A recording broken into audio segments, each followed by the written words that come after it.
Thank you so much for coming on. Who are you? What the hell do you do? And by the way, everybody, I'm stoked for this episode.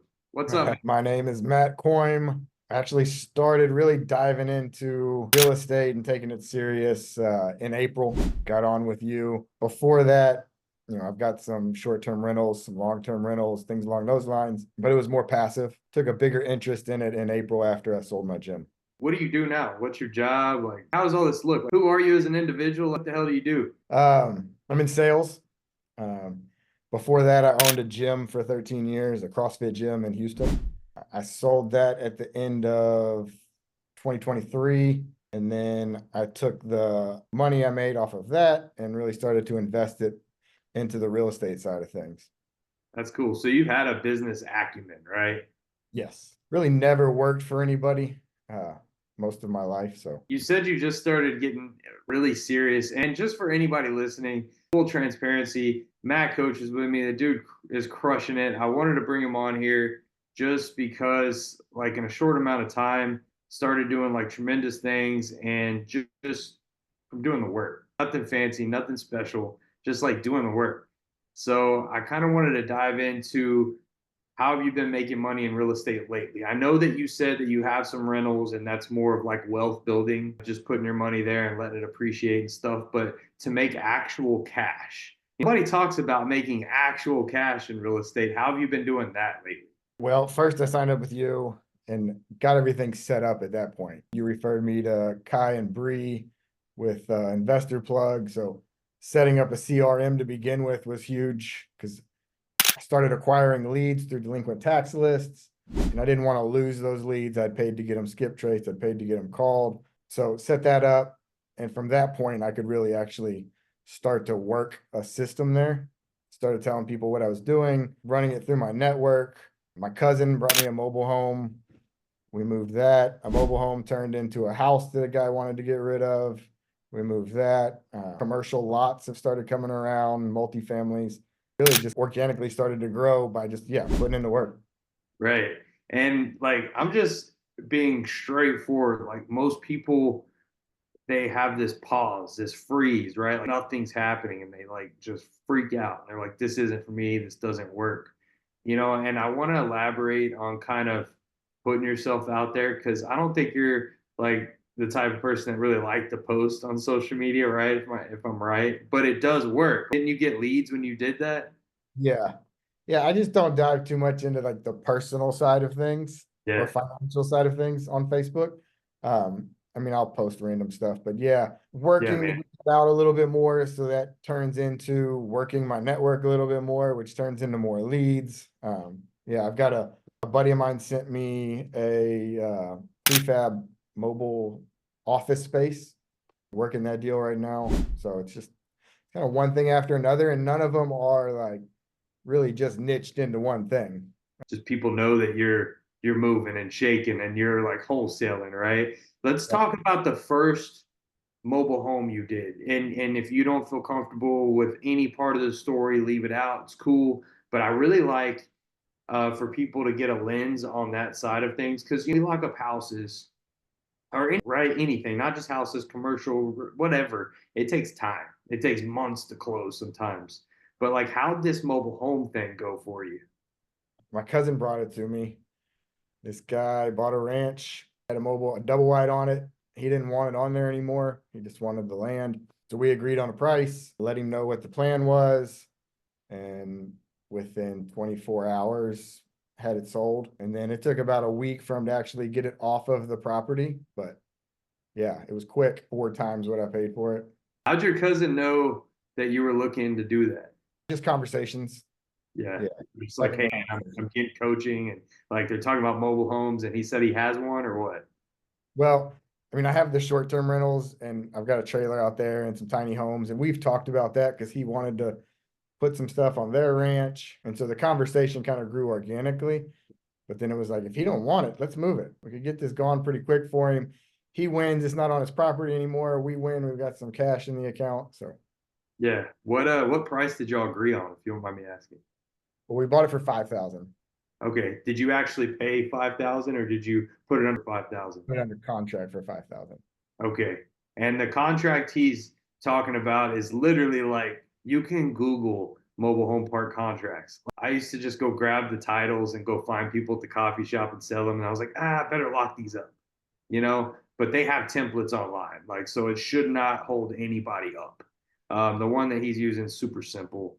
So you put it under contract, and for $5,000.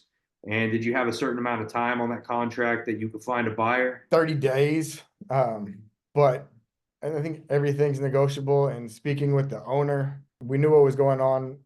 We knew it might take a little bit of time, but that it was in my best interest to move it as quickly as possible as well. Yeah. So, yeah, How'd you find a buyer? Like, where'd you search? Facebook.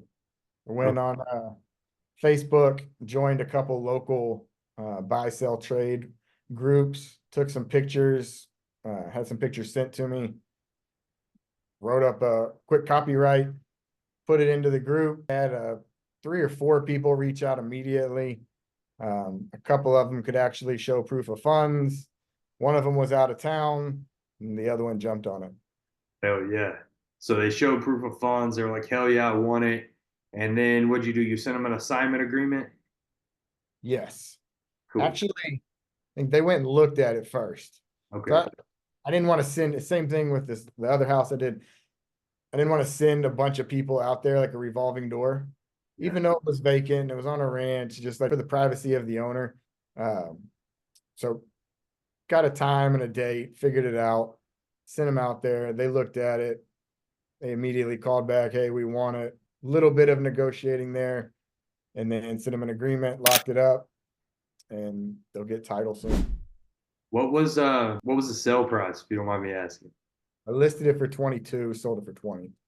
Okay, so first deal made 15G or 20 G's, right? Or 15 G's, I guess, right? Because you had it under contract for 5. Not too shabby. No, and to me, that was like proof of concept. Yeah. Like, okay, this works. See what else we can do. And then the next deal you did, what did that one look like? That was a house. They wanted to get rid of the house and just use the land. It was going to cost them 10 to 15,000 to get rid of it, demolish it, and haul it off, and all of that. House was in decent shape, so they said I could have it. Same concept. Turned around, put it in some groups. Had a few people come interested in it. Lined up 3 to go look at it, and then one of them came back with a full price offer. Had a Cool. couple people give me low balls, but So you got it for free, pretty much. And what'd you sell that one for? sold it for 27. Not too shabby. 27,000 under your second deal. And this is like unheard of for a lot of people, right? Because they think you got to really struggle. But like you got your craft lined out. You got business acumen. You had sold a gym in the past. Like, you have an eye for it. And like what I really noticed is you care about the people you're working with. You said you didn't want to like have a revolving door with the people at the ranch, and then same thing. We're not discussing some other deals right now. We're just, we don't want to do specifics. So I think the integrity's there, and I think that's a big thing that gets overlooked with people. It's always been like how I do business. It's got to be a win-win. Yeah. Like, I don't want somebody coming back 6 months later pissed off about something or anything along those lines. It's easiest done by just communicating, just having conversations with them and laying everything out there. I know you're working on several other deals. Some you can talk about, some you can't. But what kind of advice? And the reason I wanted to bring you on is because you just started this in freaking April. You set your CRM up. You got some leads coming in to call when you have a chance between your W-2, and you're telling people what you're doing, and you're making money, like a good amount. That's a lot of money, right? Like profit. Yeah. And no employees, nothing. That's freaking nuts. So, like, what would you recommend people that are getting in or want to get in, or maybe not making money, that have been in? I don't know, for the people that have been in, just you got to keep working it. I went into it originally. I was going to give it a quarter, 3 months, see what could happen in 3 months. And I told myself, like, I didn't have to necessarily make money in 3 months, but I needed to have some traction. And so if I was getting some traction, then I would extend and just keep moving. I got some solid traction, so just kind of continued with it. I always try to look at things like, what's the worst case scenario?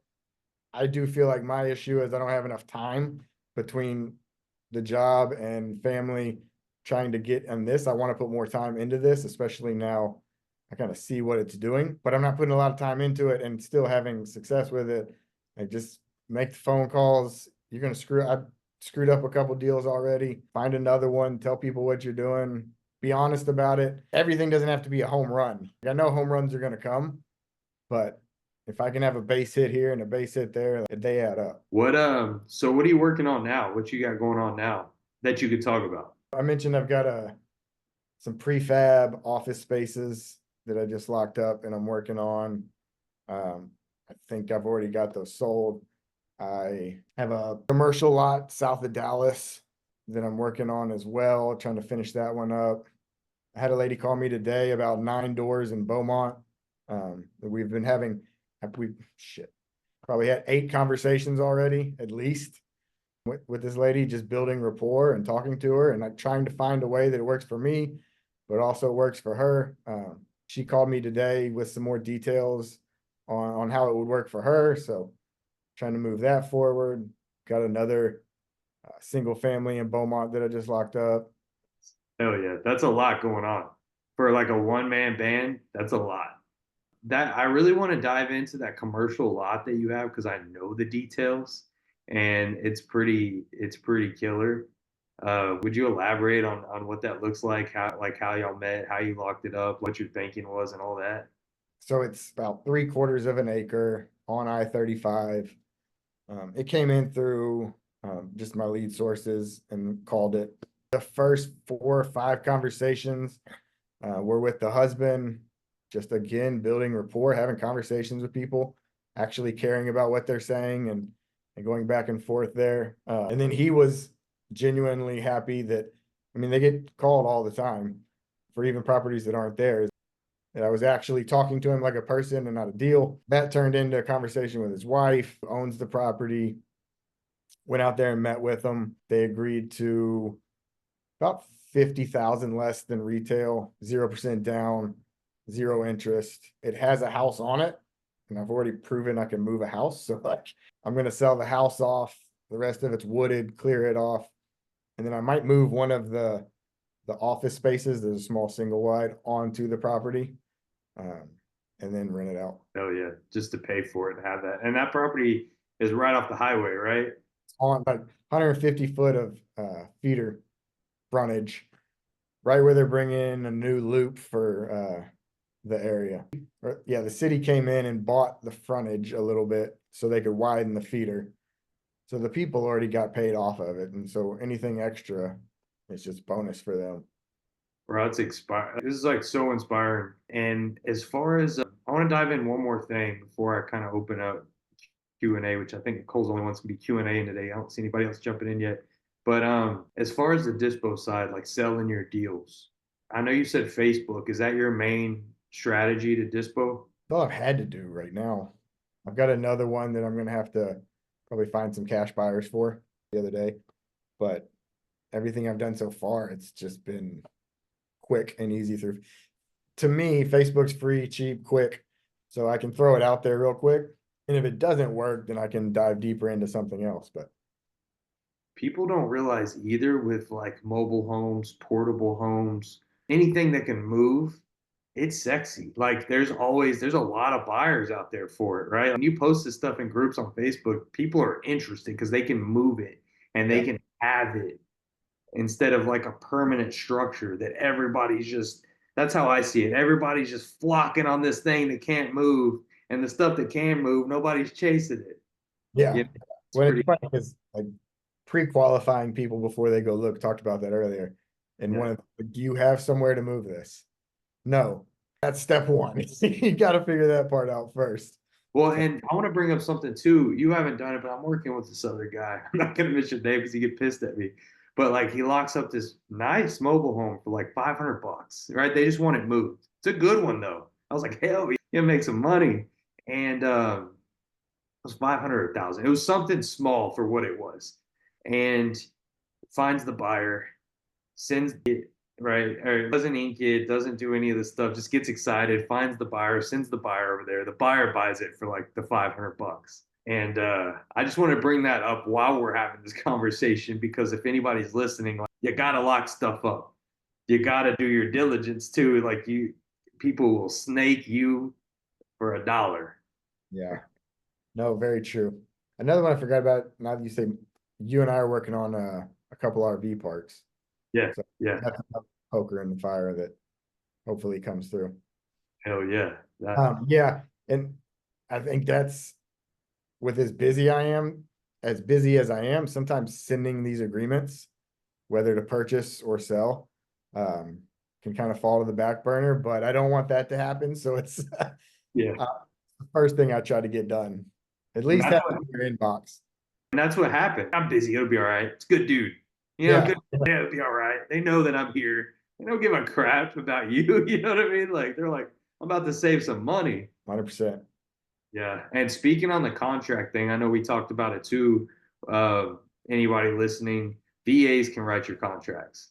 I get a lot of pushback on that. People are like, you're crazy, this and that. But my VAs, literally today, I locked up a house, one of my neighbor's houses, or like yesterday.